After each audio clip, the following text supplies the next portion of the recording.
सोचो दोस्तों, अगर कोई इंसान 20 साल तक अगर मास्टरबेशन नहीं करता और 20 साल तक वो अगर हार्ड वर्क करता है, कठिन नेक्स्ट लेवल का हार्ड वर्क करता है, और उसके साथ एक मेंटर होता है, प्रॉपर ट्रेनर, जो जैसे मान लो कि वो ट्रेनर ऐसा हो कि उसको एक वीर योद्धा बना दे, तो वो इंसान 20 साल बाद में कैसा दिखेगा, और उस इंसान के अंदर 20 साल बाद किस तरह की एनर्जी रहेगी, और वो इंसान 20 साल बाद किस तरह का एक योद्धा या वॉरियर दिखेगा। आप इमेजिन करो। मैं आपको ऐसे ही एक इंसान का नाम बताने वाला हूँ, और उस इंसान से आज हम सीखेंगे 5 लेसन। उससे पहले आप सभी अगर इस वीडियो इस चैनल पर नए हो तो थोड़ा सा मैं बता दूं, मेरा नाम है सिद्धार्थ शर्मा, और आज की वीडियो बात करेंगे हम महाभारत के वीर योद्धा अर्जुन धनुर्धारी, उसके पुत्र बब्रुवान की। दोस्तों, पूरे महाभारत में बताया जाता था कि अर्जुन को अर्जुन के अलावा कोई नहीं मार सकता। अर्जुन का जो गांडीव है, धनुष, उसकी टक्कर पूरे महाभारत या मतलब उस टाइम के पूरे विश्व भर में कोई टक्कर नहीं ले सकता था। ये अर्जुन के गांडीव की पावर थी। जैसे आजकल बोलते हैं ना, एस 400 की पावर कोई नहीं देख सकता, 500 पावर बहुत खतरनाक है, ऐसे ही उस टाइम पर अर्जुन के पास जो शास्त्र था गांडीव, उसकी पावर इतनी नेक्स्ट लेवल की थी कि अमेजिंग। तो एक्चुअली क्या हुआ था कि कहानी यहाँ से स्टार्ट होती है। महाभारत तो आपने सबने सुना ही है।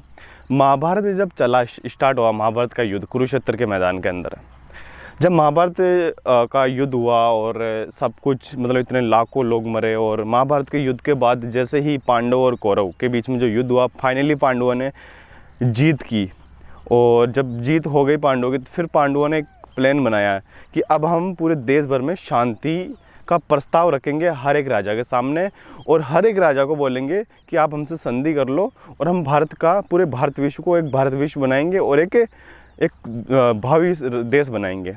ठीक है ना, कुछ इस प्रकार की संधि होती है पांडवों के बीच। तो फिर सारे पांडव अलग अलग दिशा में निकल जाते हैं। तो उनमें से एक पांडव होता है जिसका नाम होता है अर्जुन। अर्जुन निकलता है दक्षिण की तरफ, आई थिंक जिधर मणिपुर साइड है, उधर कौन सा साइड है, उत्तर दक्षिण पूर्व की साइड, पश्चिम की साइड निकलता है आई थिंक अर्जुन।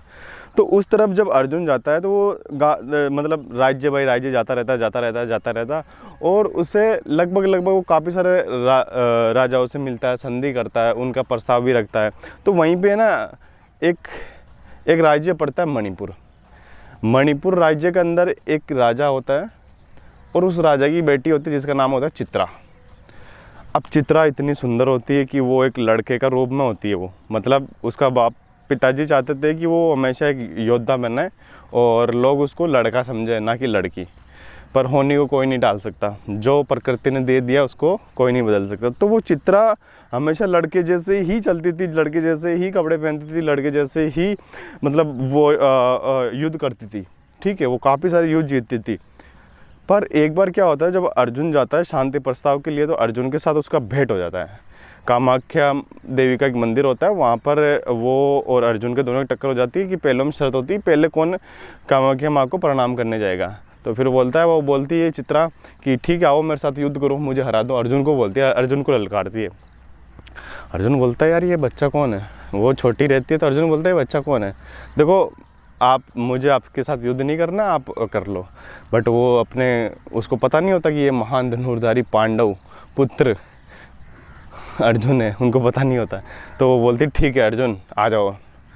वो भाई ऐसा युद्ध करता है, अर्जुन नॉर्मली करता है और उसको फाइनली हरा देता है। तो जब फिर युद्ध के साथ उनकी थोड़ी भेंट होती है, तो वो लड़के के मुकुट उतर जाता है, और उसको पता लग जाता है ये एक्चुअली में लड़की है अर्जुन को।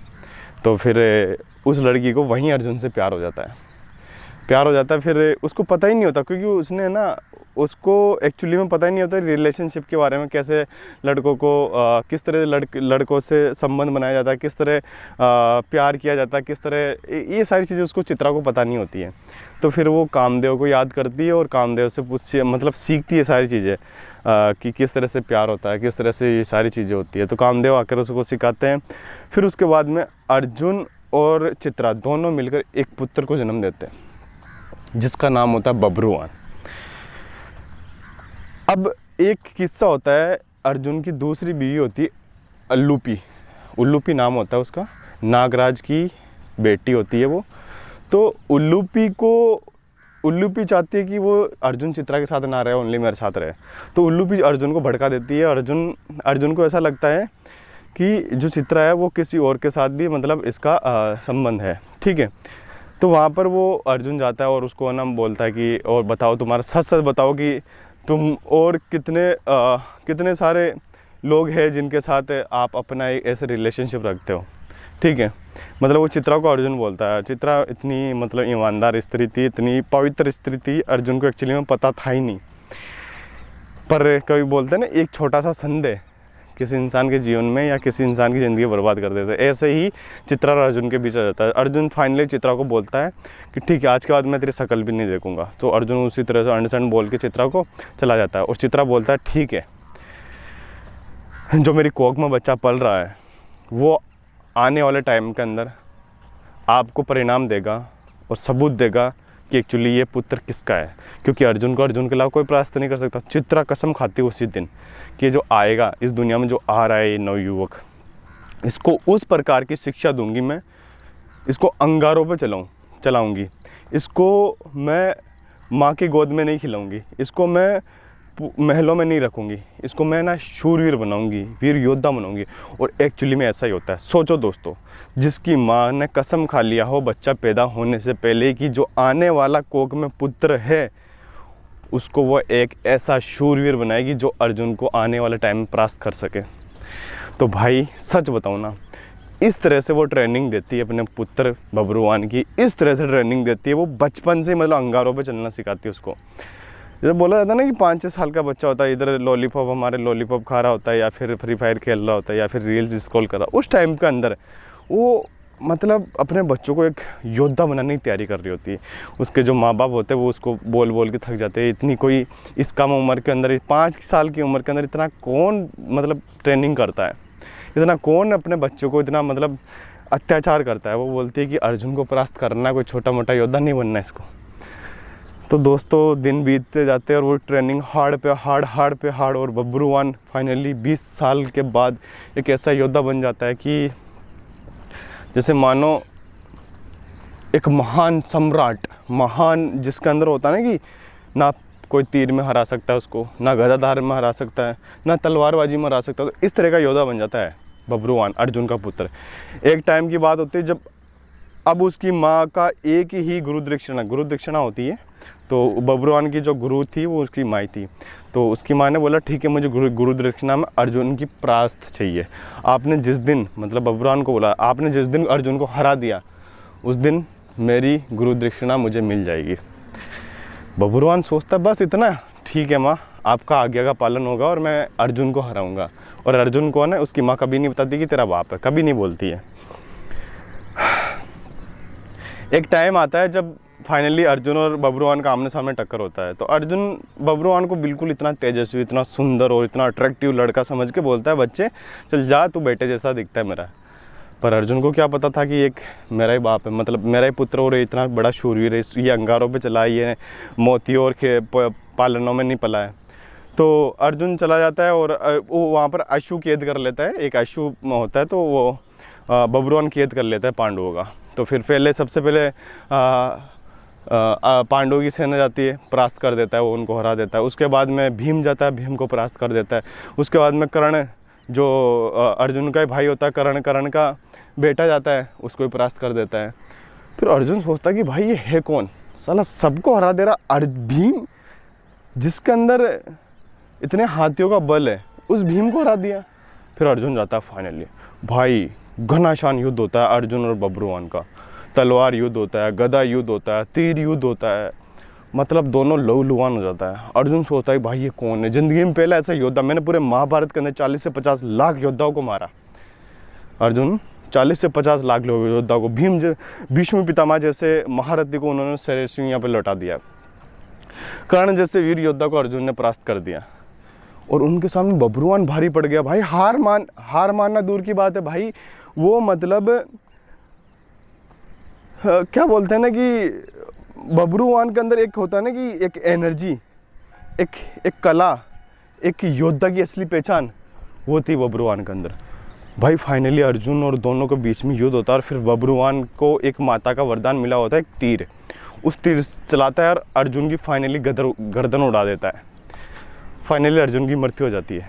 और जब अर्जुन की मृत्यु होती है तो फाइनली वो अपनी मम्मी के पास जाता है और बोलता है, माँ मैंने आज आपका वो 20 सालों पुराना जो आपने हर एक दिन उठने से पहले मुझे मेरे कान में फूंकती थी कि तुझे इस इंसान को परास्त करना, आज मैंने फाइनली उस इंसान को परास्त कर दिया और उसका नाम है अर्जुन।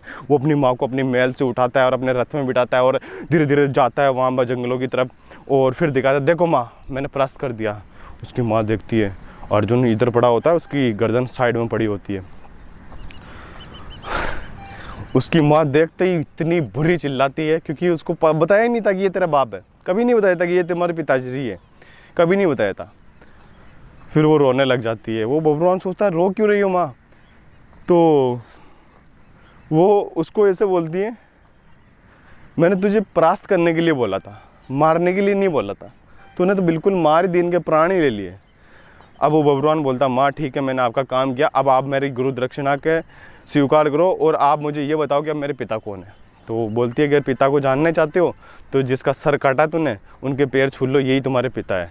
बब्रुवान सोच में पड़ जाता है भाई। वो बोलता है मैंने क्या अनर्थ कर दिया, मैंने अपने हाथों से अपने पिता को मार दिया, मैंने अपने हाथों से अपने पिता के प्राण ले लिए, मैंने अपने हाथों से अपने पिता की छाती पे वार किया। वो पागल हो जाता है, वो खुद को मारने के चक्कर में मतलब लकड़ियाँ जलाता है और खुद को मारता है फिर। बट उसकी माँ रोकती है, बोला पति को तो मार दिया, अब तू भी चला जा मेरी ज़िंदगी से।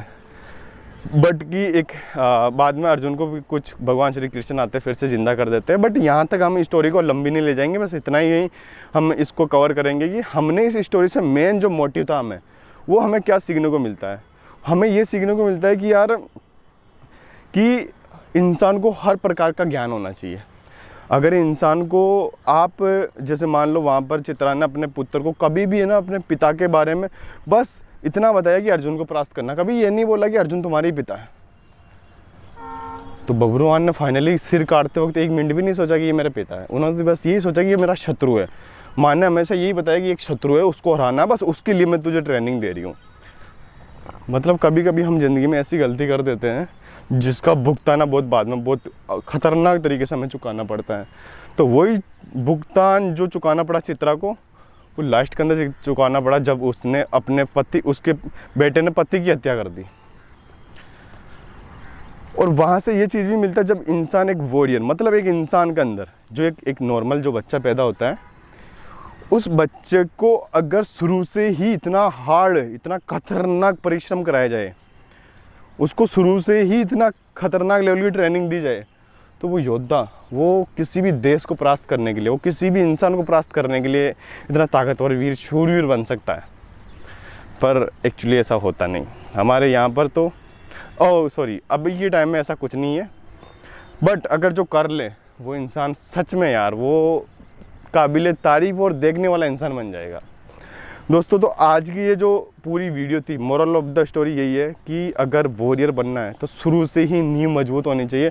लास्ट में जाते इंसान वॉरियर नहीं, एक महान सम्राट और महान एनर्जी बन जाता है वो। खैर दोस्तों, अर्जुन और उसके पुत्र बब्रुवान की स्टोरी आई होप आपको बहुत अच्छी लगी होगी और मैं हूँ आपका दोस्त। मिलते एक नई वीडियो के अंदर, तब तक के लिए आप कमेंट बॉक्स में बता सकते हो कि ये वीडियो में से आपको क्या चीज़ समझ में आई और आपको सबसे बेस्ट क्या लगी। थैंक यू दोस्त।